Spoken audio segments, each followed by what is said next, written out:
Hare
Yeah.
जगद्गुरु जगद्वंदनीय देहुनिवासी पंचम पुरुषार्थी श्री संत श्रेष्ठ तुकाराम महाराज यांचा 4 चरणाचा अभंग या ठिकाणी सेवेकरिता निवडलेला असून या अभंगाद्वारे जगद्गुरु तुकाराम महाराज सांगतात की ज्या घरातले मुलं भगवंताची भक्ती करतात, भगवद्गीता भागवत विठोबाचं चिंतन करतात, श्रवण करतात, त्याचा भगवंताला हर्ष वाटतो आणि म्हणूनच तुकाराम महाराजांना सुद्धा त्यांची सेवा करायला जर मिळाली तर स्वतःचं भाग्य असं समजतात. विठ्ठल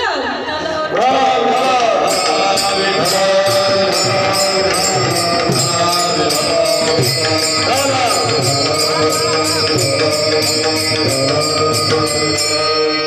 ब्रह्मानंदं परमसुखदं केवलं ज्ञानमूर्ति द्वन्द्वातीतं गगनसदृशं तत्त्वमस्यादिलक्षणम् एकं नित्यं विमलविचलं सर्वादिसाक्षिभूतं भावातीतं त्रिगुणरहितं सद्गुरुं तं नमामि। अखण्डमण्डलाकारं व्याप्तयेन तत्पदं दर्शितं येन तस्मै श्रीगुरुवे नमः। गुरुर्ब्रह्मा गुरुर्विष्णु गुरुर्देवो महेश्वरा गुरुर्साक्षात् परब्रह्म तस्मै श्रीगुरुवे नमः। महायोगपीठे तटे विमरत्यं वरं पुण्डरीकाय दातुं मुनीन्द्रे समागत्य तिष्ठन्तमानन्दकन्दं परब्रह्मलिङ्गं भजे पाण्डुरङ्गं। पांडुरंगा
करू प्रथम नमन दुसरे चरण संतांची या अर्थात सर्वात प्रथम पांडुरंगाला नमन आणि त्यानंतर संतांना नमन।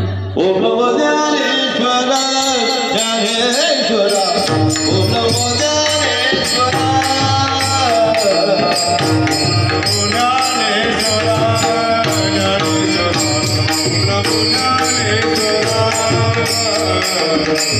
ओम नमो ज्ञानेश्वरा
कीर्तनाच्या अभंगाचं निरूपण करण्या अगोदर थोडासा परिहार देणं आवश्यक आहे।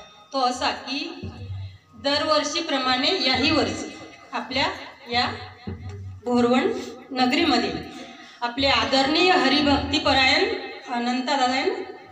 अनंतदादा तायडे यांची पुत्रदा एकादशीची दरवर्षीप्रमाणे याही वर्षीची सेवा आणि त्या निमित्त माझ्या वाट्याला आलेली आजची ही कीर्तन रूपी सेवा बघा। संत तुकाराम महाराज म्हणतात की पुण्यवंत व्हावे घेता सज्जनाची नावे। सज्जन कुणाला म्हणावं की जो भगवंताची भक्ती करते, जो सत्कर्म करते आणि त्याच्यामुळे इतरांनाही सत्कर्म करायला प्रेरणा मिळते. विठ्ठल विठ्ठल.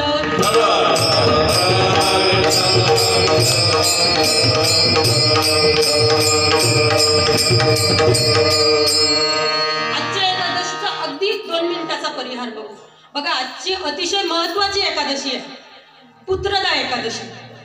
आता ही एकादशी केल्याने ज्याला पुत्र होत नसलं त्याला पुत्र प्राप्ती होते, आणि ज्याला पुत्र असले त्याच्या वडिलांनी जर केली तर त्याला दीर्घ आयुष्य भेटते, चांगलं आरोग्य भेटते, चांगली सुख संपत्ती सुद्धा भेटते. म्हणून सर्वांसाठी आणि सर्वांनी ही एकादशी करायला पाहिजे.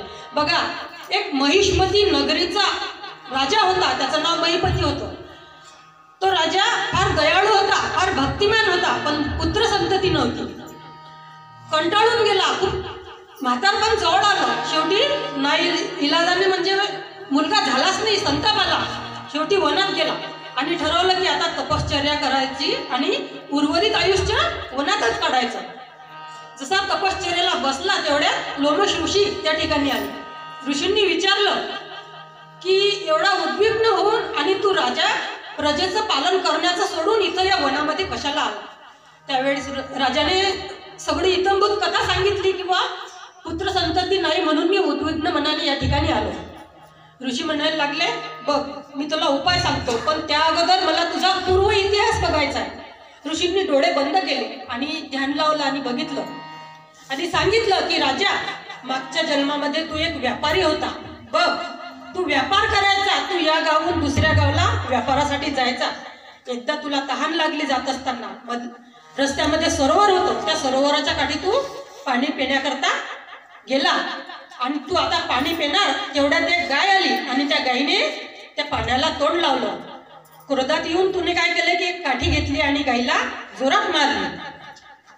बघ, त्या दिवशी तुला पुत्रदा एकादशी होती, त्या एकादशीचं फळ तुला या जन्मामध्ये मिळालं, तू राजा झाला. पण त्या गायीचा जो श्राप मिळाला त्यामुळे तुला पुत्र संतती काही प्राप्त झाली नाही. तर ते जे पाप आहे, तो जो दोष आहे, तो दोष निवारण होण्याकरता तू एकादशी कर आणि आजची एकादशी जर केली तर तुझं मागच्या जन्मातलं पाप नष्ट होईल आणि तुला पुत्र संतती प्राप्ती होईल. म्हणून राजा घरी गेला, राजाने उपवास केला आणि एकट्यानेच नाही तर सर्व गावातील प्रजेने सुद्धा उपवास केला आणि राजाला पुत्र संतती झाली, सर्व प्रजा सुद्धा सुखी झाली. अर्थातच आजची एकादशी सर्वात महत्वाची एकादशी आहे, म्हणून हे व्रत सर्वांनी आचरायला पाहिजे. विठ्ठल विठ्ठल.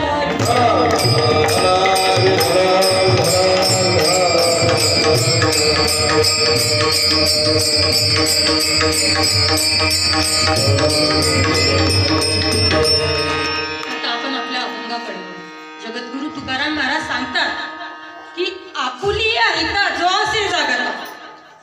हित म्हणजे कल्याण किंवा फायदा आणि जागता म्हणजे जो तत्पर आहे, जो सतर्क आहे, त्याला जागता म्हणतात. आता तुम्ही आपण सर्व संसारिक लोक आपल्या दृष्टीने हिताला जागता आपण कोणाला म्हणू की जो पैसा कमवते, चांगला सुखाचा संसार करते, त्याला आपण हिताचा जागता म्हणू.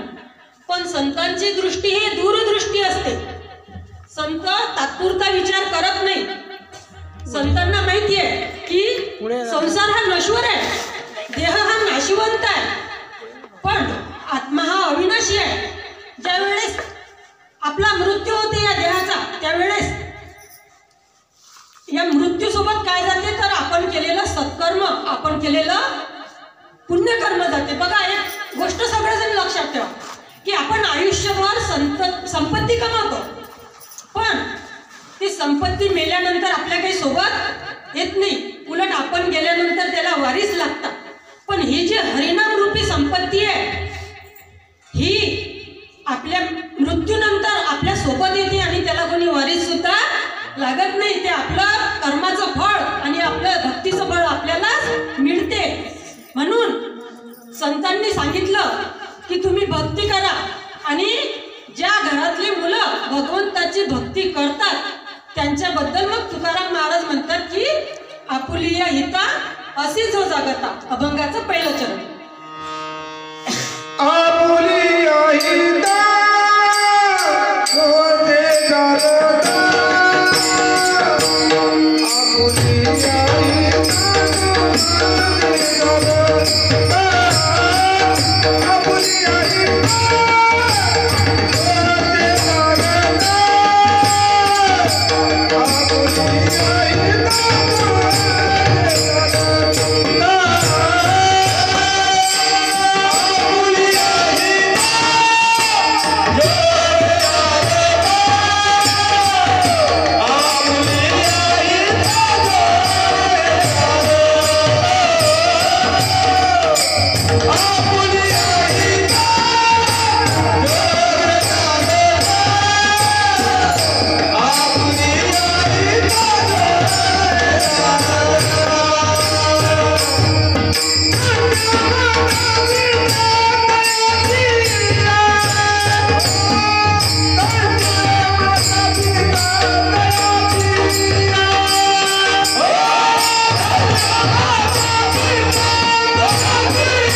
म्हणजे कोण हिताला जागृत आहे की जो भगवंताची भक्ती करते, जो सत्कर्म करते तो संसारात नव्हे परमार्थात। आणि उत्तरार्धात काय सांगितलं पहिल्या जन्माच्या की धन्य माता पिता दयाची आहे। माता पित्याला काय धन्यवाद दिले बघा, याचं उत्तर माऊलींनी ज्ञानेश्वरी मध्ये दिलं। माऊली म्हणतात भूमीचे मार्दव सांगे कोंबाची लवलव, नाना आचार गौरव सुकुली नाचे। अर्थात जमीन कशी आहे हे तिच्या पिकावून ओळखायला येते। आपण म्हणतो ना एखादं लेकरू लट्ट असलं की बा चांगलं खात्या पित्या घरचं आहे, तसं ते जमीन कशी आहे ते पिकच ध्वजीवर दिसते, चांगलं पोचलेलं दिसते। तसं माऊली म्हणतात की तसेच आचारवान कुलवान घराण्यातल्या मुलांचं असते। विठ्ठल विठ्ठल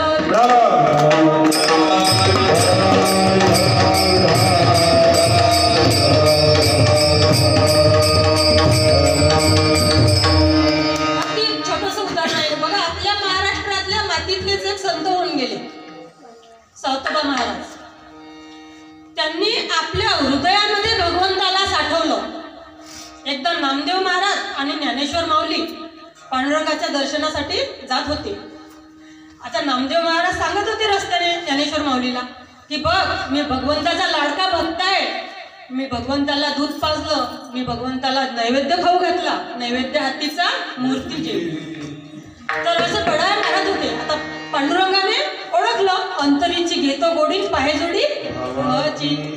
तर भगवंताने ओळखलं की हा माझा जरी लाडका भक्त असला तरी याला भक्तीचा अहंकार झाला आणि याचं पतन होऊ नये म्हणून याचा गर्व परिहरण झालंच पाहिजे। विठ्ठल विठ्ठल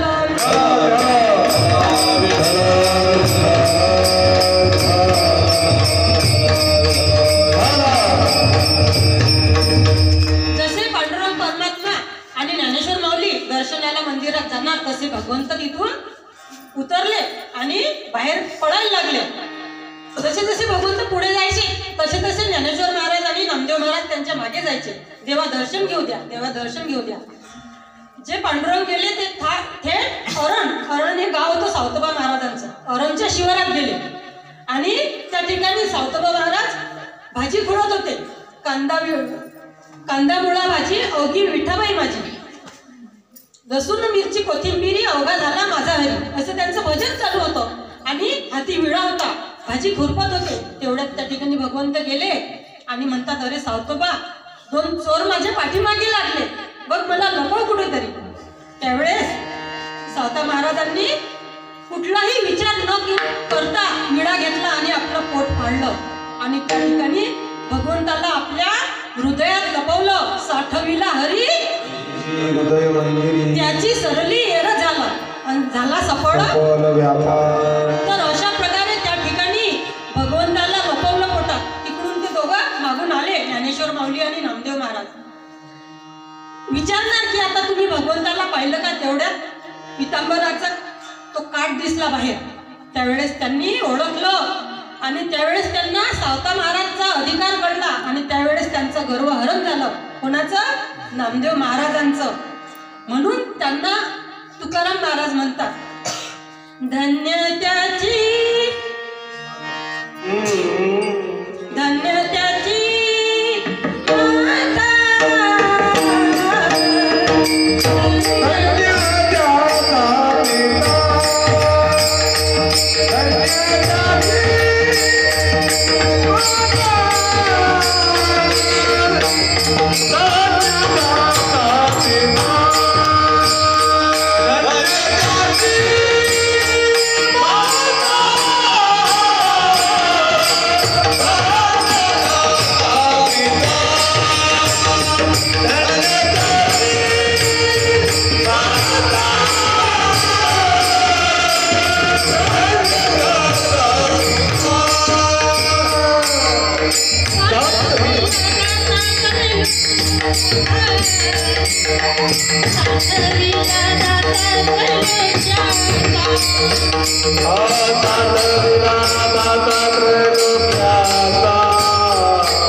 माता, धन्यवाद देतात की धन्य त्याची माता, धन्य त्याचा पिता, साठविला जाता त्रैलोक्याचा, सावता सागर प्रेमाचा सागर. अशा प्रकारे. आणि एवढंच नाही, भागवतात सुद्धा आपण ऐकतो. आपण सकाळी सकाळी भागवतात काकडा म्हणतो ना. एकट्या भगीरथ राजाने 60,000 सगर पुत्रांचा उद्धार केला. बघा, कपिल महामुनीनं श्राप दिला होता की तुम्ही जळून भस्म व्हा. त्या ठिकाणी राखीचे ढीगचे ढीग झाले, पण त्यांचा उद्धार काही होत नव्हता. आता त्यांना मोक्ष कसा मिळेल म्हणून सांगितलं गेलं की आता स्वर्गातून गंगा आणा. त्यावेळेस अतूट प्रयत्न केले. म्हणून त्या राजाचं नाव म्हणजे कोणी जर चांगलं मोठं कार्य केलं तर त्याला म्हणतात की बायाने भगीरथ प्रयत्न केले. तर त्या भगीरथ राजामुळे स्वर्गातून गंगा पृथ्वीवर आली आणि सगर पुत्रांचा त्या ठिकाणी उद्धार झाला. म्हणून पुढे एकची पुत्र माय पोटी, हरीश्वरने उतरे कुळे कोटी. पुढे एकची पुत्र माय पोटी, हरीश्वरने उतरे कुळे कोटी. धन्यवंशी जन्मला भगीरथ. अशा प्रकारे अनेक उदाहरणं देतात. आणि याच्यापेक्षा मोठं जर उदाहरण द्यायचं म्हटलं तर ज्ञानेश्वर माऊलीचं विठ्ठल विठ्ठल विठ्ठल.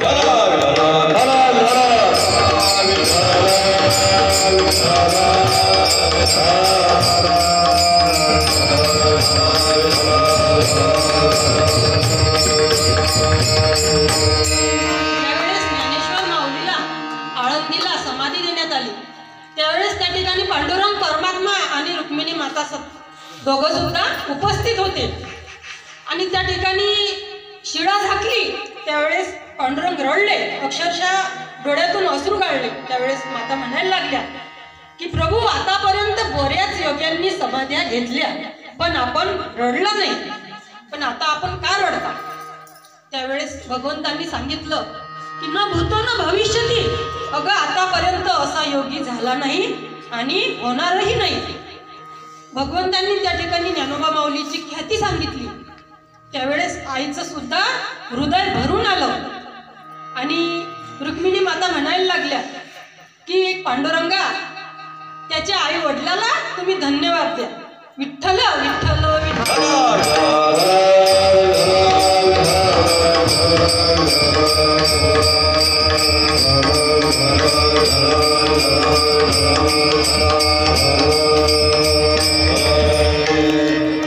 बघा तुकाराम महाराजांनी वर्णन केलं की रुक्मिणी माता म्हणतात ऐशे सांगता देवासी प्रेम संडले रुक्मिणीची धन्य धन्य जयाचे कुशी ज्ञानदेव जन्मले.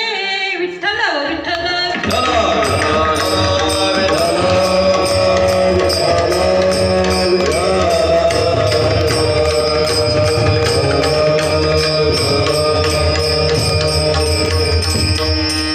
तर अशा प्रकारे जगद्गुरु तुकाराम महाराज सांगतात की ज्या घरातले मुलं भक्ती करतात त्यांच्या आईवडिलांना धन्यवाद तर दिला जातोच, पण अशी मुलं ज्यांच्या कुळात आले त्यांचा हर्ष भगवंताला वाटतो. धन्य महाराज जन्मले जाऊसी. धन्य महाराज धन्य महाराज जन्मले जाऊसी. धन्य महाराज जन्मले जाऊसी. सकाळ कुळाची ताई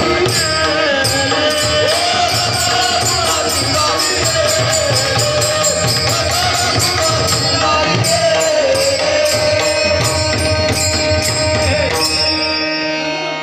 अशा प्रकारे तुकाराम महाराजांनी अभंगाच्या दुसऱ्या चरणात वर्णन केलं. कोळी कन्या पुत्र भतीजे सात्विक.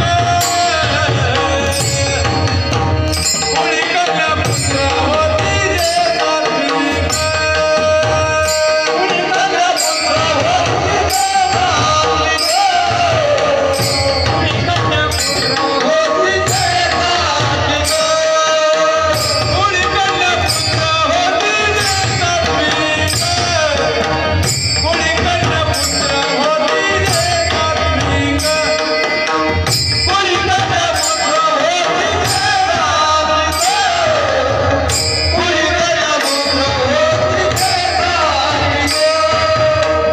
तयाचा हरिका वाटी देवा वाटी देवा. तयाचा हरिका वाटी देवा वाटी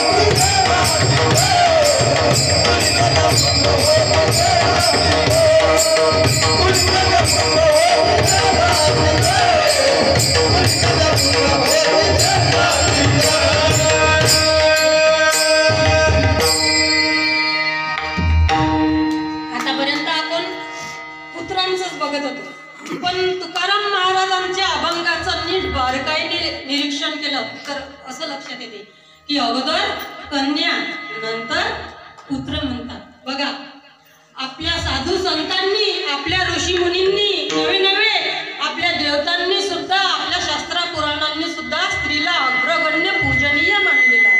विठ्ठल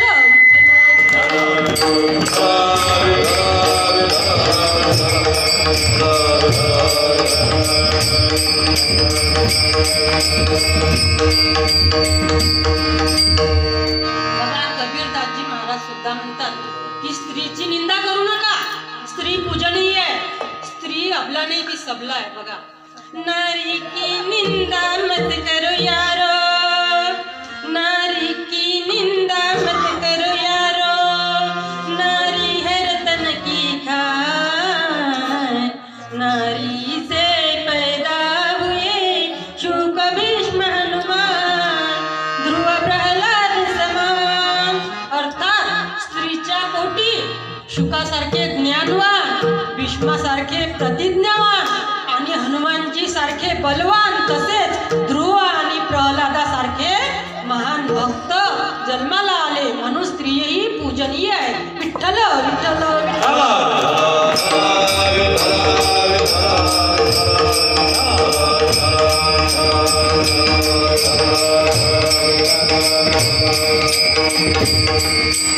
आपलं शास्त्र काय सांगते?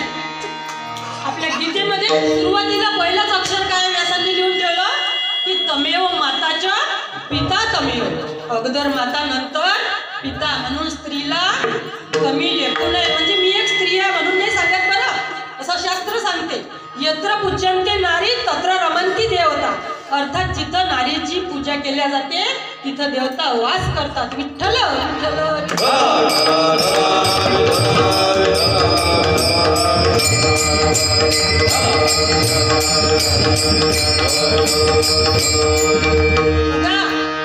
स्त्री किती श्रेष्ठ आहे. ती स्त्रीचं मातृत्व देवांना सुद्धा हवंसं वाटलं, म्हणून भोलेनाथानं हनुमानजीच्या रूपानं अंजनीच्या उदरी जन्म घेतला, प्रभू रामानं कौशल्याच्या उदरी जन्म घेतला आणि भगवान कृष्णानं सुद्धा देवकीच्या पोटी जन्म घेतला. म्हणून स्त्री अतिशय महान आहे आणि आपल्या देशामध्ये आपल्या स्त्रीला अग्रगण्य स्थान आहे, म्हणून आपल्या देशाला भारत माता म्हणतात. विठ्ठल विठ्ठल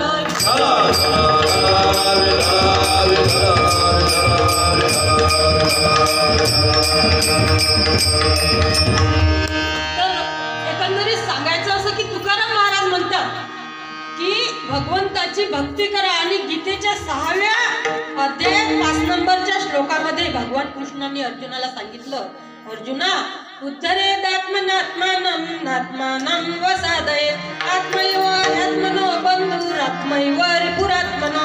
अर्थात माणूस स्वतःचा शत्रू आहे आणि स्वतःचा मित्र आहे. अर्थात चांगलं कर्म करा. गीता काय सांगते कि जैसा कर्म करेगा वैसा फल देगा. ये है गीता का ज्ञान. विठ्ठल विठ्ठल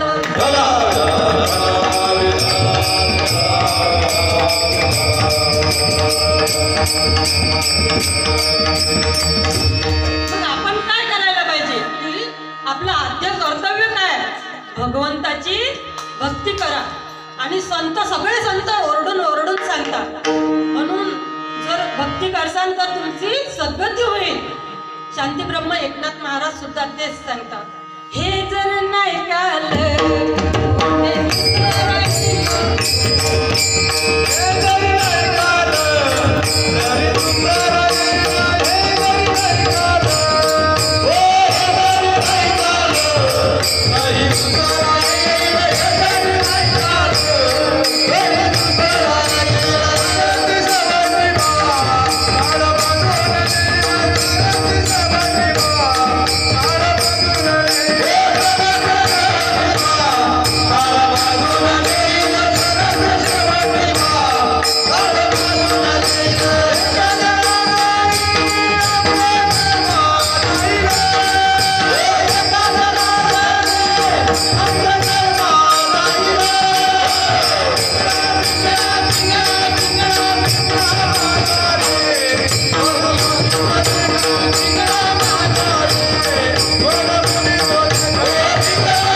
भक्ती करा म्हणतात. आणि ज्या घरातले ज्येष्ठ पुरुष भगवंताची भक्ती करतात, बघा भगवद्गीतेच्या 3ऱ्या अध्यायातल्या 21 नंबरच्या श्लोकात वर्णन आलेलं आहे.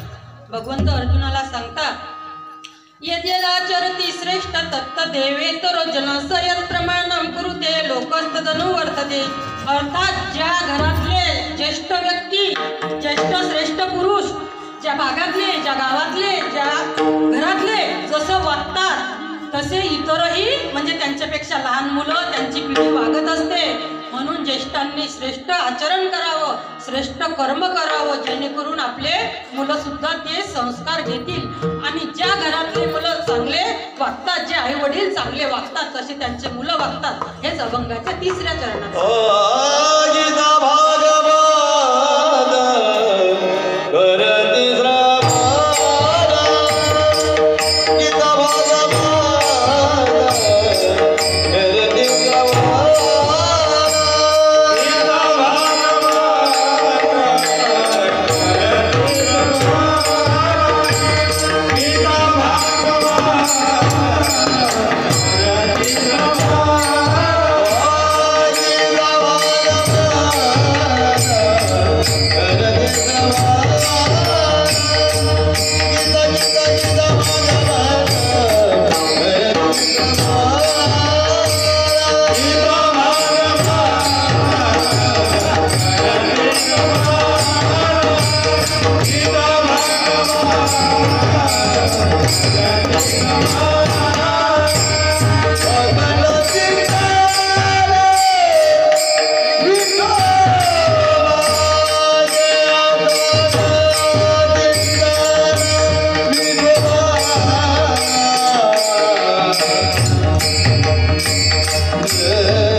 अखंड चिंतन विठोबाचे. बघा आता गीता भागवत विठोबा हे फक्त ग्रंथातच ऐकायला मिळते आणि वाचायला मिळते. आता काही कोणी गीता भागवत नावं ठेवत नाही. आपली संस्कृती लोप पावत चालली. बघा आता माझ्याच माहेरच्या ताई भेटल्या मगाशी. त्यांचं नाव आठवत मला पवार आहे वाटते. आल्यात का? हां. ताई म्हणायला लागल्या काही आमचं गाव खेड आहे, असं आहे तसं आहे. म्हटलं आपल्याच गावाचा आपण अपमान नाही करू, अभिमान ठेवला पाहिजे. बघा मला वेळ नव्हती, म्हणजे अगदी वेळेवर आल्या त्या, पण मी म्हटलं की आता कीर्तनाचा सांगेन 2 शब्द. बघा आपण खेड्यात राहतो ना. आता असते काही काही महिलांचं म्हणणं की बा शहरात उच्च शिक्षण मिळते. शिक्षण जरी शहरात मिळते तरी संस्कार हे घरातून दिले जातात. एवढं लक्षात ठेवा. ताईला राग आला तर चालेल, माझी बहीणच आहे ती आणि लहान आहे माझ्यापेक्षा, पण खरं बोलायला हरकत नाही. म्हणतात ना गुलाब का फूल काटो में ही खिलता है. खेडं काय असं ना, पण आपल्या घरात चांगले संस्कार. बघा शिक्षण शहरातून दिले जाते, संस्कार हे घरातून दिले जातात. आता खेड्यातल्या शहरातला फरक सांगते मी तुम्हाला. आता खेड्यात एखादा भिकारी येते, पण आपल्या खेड्यातल्या महिला त्या भिकाऱ्याला साधू समजून भिक्षा वाढतात. पण शहरातल्या साधूलाही लोक भिकारी समजतात. ह्याच्याही पुढचं सांगायचं म्हटलं म्हणजे खेड्यात महिला मंडळी पातळ नेसतात, अंबाळा पाडतात, छानपैकी कुंकू लावतात. शहरातल्या महिला काय करतात? जीन्स पॅन्ट घालतात, केस कापतात, डोक्याला टिकली लावतात.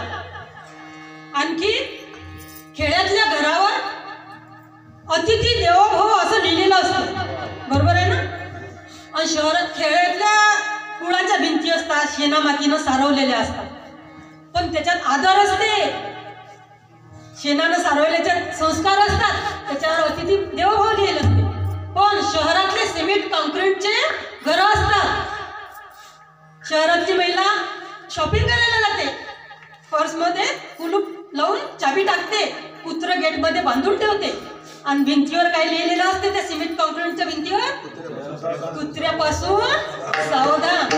अर्थात खेड्यात राहून म्हणजे खेड्यात राहून संस्कार घेतले जातात, पण शहरात राहून शिक्षण घेऊन फक्त पैसाच कमवले जाते. विठ्ठल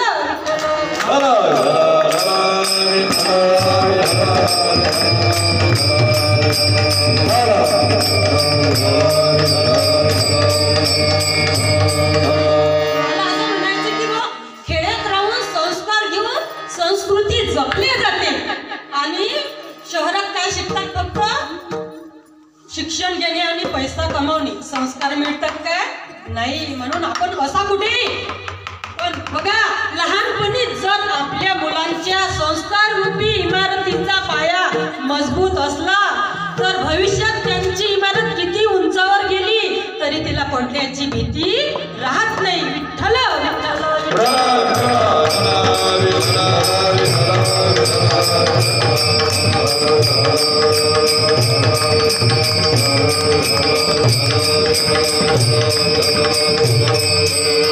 आज तुम्ही ना शहरात गेल्या, आपलं गाव खेडा आहे असं समजलं, आणि शहरात जाऊन तुमचे मुलं शिकवले, पुढे ते खूप मोठे साहेब झाले, ऑफिसर झाले, विदेशात गेले.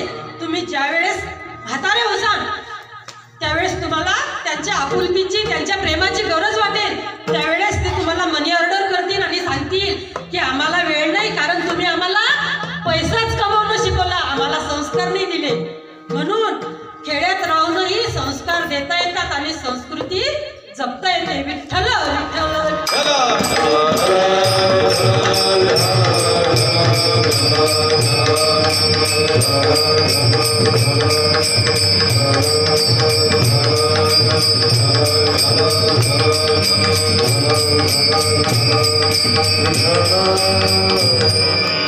तुकडोजी महाराज म्हणतात की गावापासूनच शहर होत असते, गावाची भंगता देशाशी येईल दुर्दशा. म्हणून आपलं गाव कमी समजून आपल्यात कुठं कमतरता हे शोधलं पाहिजे. विठ्ठल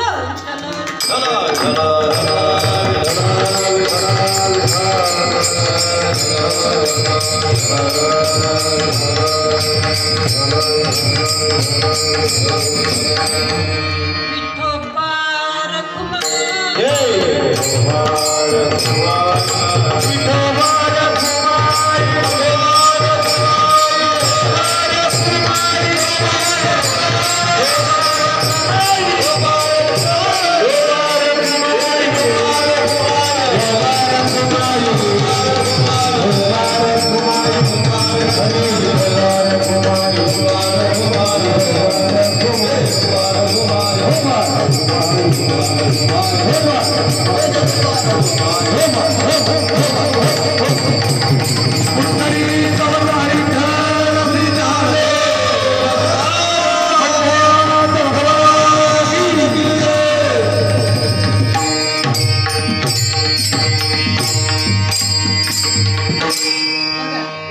मी काही खोटी वयस्कर नाही, काही चुकलं असेल तर तुमची समजून माफ करा, पण जे मनात उठलं होतं ना ते बोलली. बघा, प्रत्येक माणसाला जन्माला आल्यावर 3 ऋणातून मुक्त व्हावं लागते. प्रत्येकाची जबाबदारी आहे.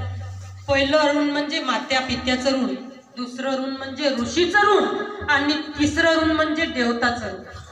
बघा, या तिन्ही ऋणातून उत्तीर्ण झाल्याशिवाय आपल्याला मुक्ती मिळत नाही. पहिलं ऋण मात्या पित्याचं कसं फेडता येते? बघा, आपले आई वडील आपल्याला जन्म देतात, त्यांच्यामुळे ही दुनिया दिसली. आपल्यासाठी आयुष्यभर पुरी एवढी संपत्ती कमवून ठेवतात, त्यांच्या रक्ताचं पाणी करून आपल्याला सांभाळतात. तर बघा, आई वडिलांची सेवा करावी जिवंतपणे, आई वडील जिवंत असताना, आणि त्यांच्या मृत्यूनंतर त्यांची क्रिया, कर्म, श्राद्ध, तर्पण अशा प्रकारे आई वडिलांच्या ऋणातून मुक्त होता येते. विठ्ठल विठ्ठल विठ्ठल.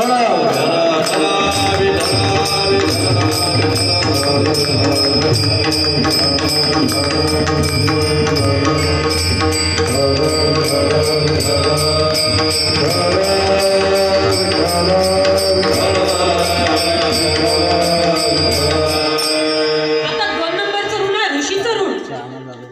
ऋषीचं ऋण म्हणजे आपण ज्या ऋषीच्या कुळातून परंपरागत पिढ्यानपिढ्या आपण, आपला परिवार आला, आपला जन्म झाला त्या पिढीत. बघा, कोणाचं वाल्मिकी असते, आपल्याला ब्राह्मण बुवा म्हणतात ना, हातावर पाणी घेतलं की संकल्प करा, म्हणा आपल्या आपल्या गोत्राचं नाव उच्चार करा मनातल्या मनात. मग कोणाचं गर्गाचार्य असते, कोणाचं शांडिल्य असते, कोणाचं वाल्मिकी असते, कोणाचं वशिष्ठ असते. तर असं आपण गोत्राचं नाव घेतो. तर त्या ऋषी मुनींनी लावून दिलेली परंपरा बघा, आपली संस्कृती, आपले संस्कार, आपली परंपरा हे अतिशय पुरातन असून ऋषी मुनींच्या काळापासून चालत आलेली आहे. म्हणून ती परंपरा जपणे, त्यांनी दिलेले रीतिरिवाज पाळणे आणि आपले संस्कार जपणे, म्हणजे आपण जपले की आपल्या पुढच्या पिढीला सुद्धा ते उपयोगात पडतात, जेणेकरून आपला धर्म लयाला जात नाही, आपली परंपरा सुद्धा कायम राहते आणि अंतिम मोक्ष सुद्धा मिळतो. तर अशा प्रकारे त्या ऋषीच्या ऋणातून मुक्त होता येते. विठ्ठल विठ्ठल.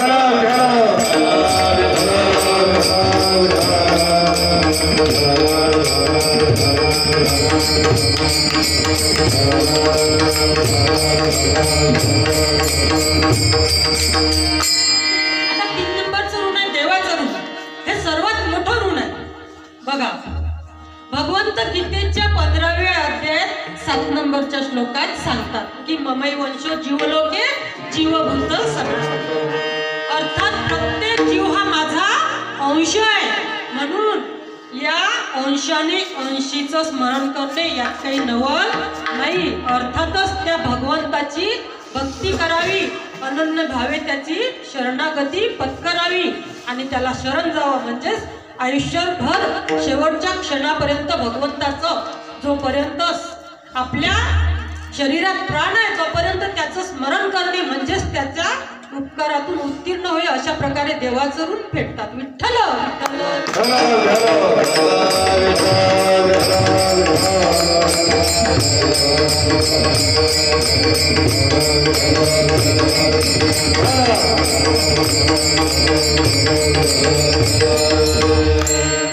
आज या ताईची भेट झाली. तसंच मागच्या कीर्तनात सुद्धा एका ठिकाणी एका आजीबाईची भेट झाली. आजीबाई, मी असंच प्रमाण दिलं की शुद्ध बीजापोटी. आजीबाई म्हणायला लागल्या, का ग म्हणे तू उदाहरण दिलं की चांगल्या आईवडिलाच्या पोटी चांगले मुलं जन्माला येतात, पण म्हणे त्या हिरण्यकश्यप तर राक्षस होता आणि त्याच्या पोटी भक्त प्रल्हाद कसा काय आला. मी म्हटलं आजीबाई, हे 5 बोट आहे, यायचं कार्य सारखं आहे का नाही. प्रत्येक जीवाचं कर्म वेगळं असते, त्याचं फळ वेगळं असते. आता म्हटलं तुम्ही भागवत ऐकलं काय? नाही म्हणे. मग म्हटलं आजी, मी तुम्हाला छोटीशी कथा सांगते. सांगितलं की आजी, ब्रह्मदेवाचा जो मुलगा होता दक्ष, त्याला 60 मुली झाल्या आणि त्याच्या 60 मुलीपैकी 13 मुली कश्यप ऋषीला दिल्या आणि त्यातल्या 2 होत्या, एक अदितीला देव झाले, दितीला दानव झाले. तिची दिती होती ना, तिच्या मनामध्ये अवेळी म्हणजे 4 संध्याकाळच्या वेळीला, ज्या वेळेस स्नान संध्या करतात ऋषी, पूजापाठ करतात, त्यावेळेला तिच्या मनात काम वासना निर्माण झाली. त्यावेळेस ऋषीने तिला श्राप दिला की बा जा म्हणे, तू अशा संध्याकाळच्या वेळी पूजेच्या वेळी तुझ्या मनात वाईट विकार निर्माण झाला, जा म्हणे तुझ्या पोटी राक्षस जन्माला येतील. त्यावेळेस तिला पश्चाताप झाला, रडायला लागली. आता ऋषीच्या समोर रडायला लागली, माफी मागायला लागली. त्यावेळेस ऋषीला दया आली. शेवटी ऋषी म्हणतात, माझी शापवानी खोटी होऊ शकत नाही, बोलिले वाल्मिक जसं संत त्याच्या मुखातून बोलले तसं देवाने वागा लागलं. तर म्हणे आता मी जे बोललो ते सत्यच होणार आहे म्हणे, तुझ्या पोटी राक्षस येतील, पण तू रडली तर मी तुला उशाप येते तर उशाप की तुझ्या मुली पोटी जरी मुलं राक्षस आले तरी तुला नातू हा भगवत भक्त होईल. त्यावेळेस त्या आजीला हे सगळं सांगायला लागलं. विठ्ठल विठ्ठल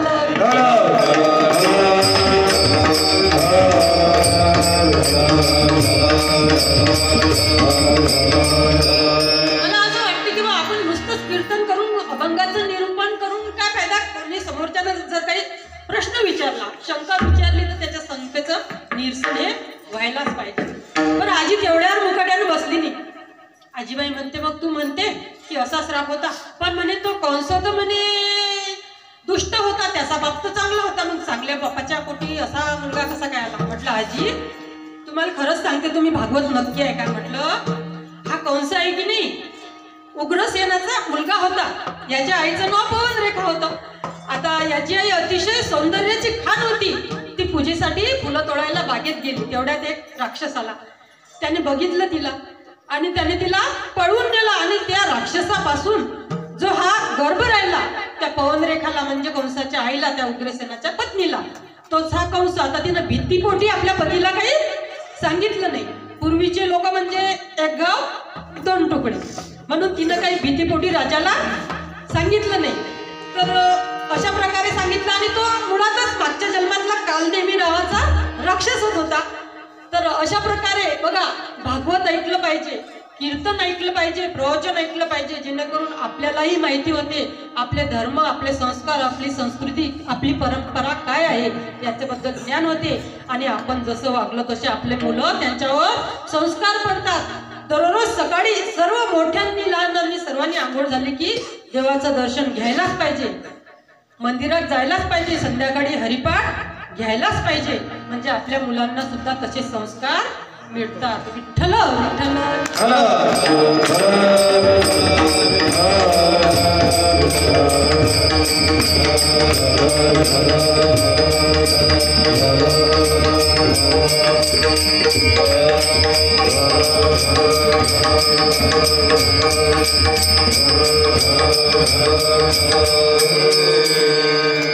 तर तुकाराम महाराज म्हणतात की ज्या घरात असे मुलं असले जन्माला आलेले आणि असे संस्कार असले त्यांच्याबद्दल मला खूप आनंद वाटतो. आणि जर असे मुलं माझ्या डोळ्यासमोर दिसले तर मी त्यांची सेवा करीन. तुका म्हणे माझं घडो त्याची सेवा.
Hare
ah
मनातली भावना तुमच्या समोर व्यक्त करावीशी वाटते की खरोखर नजर लागण्यासारखा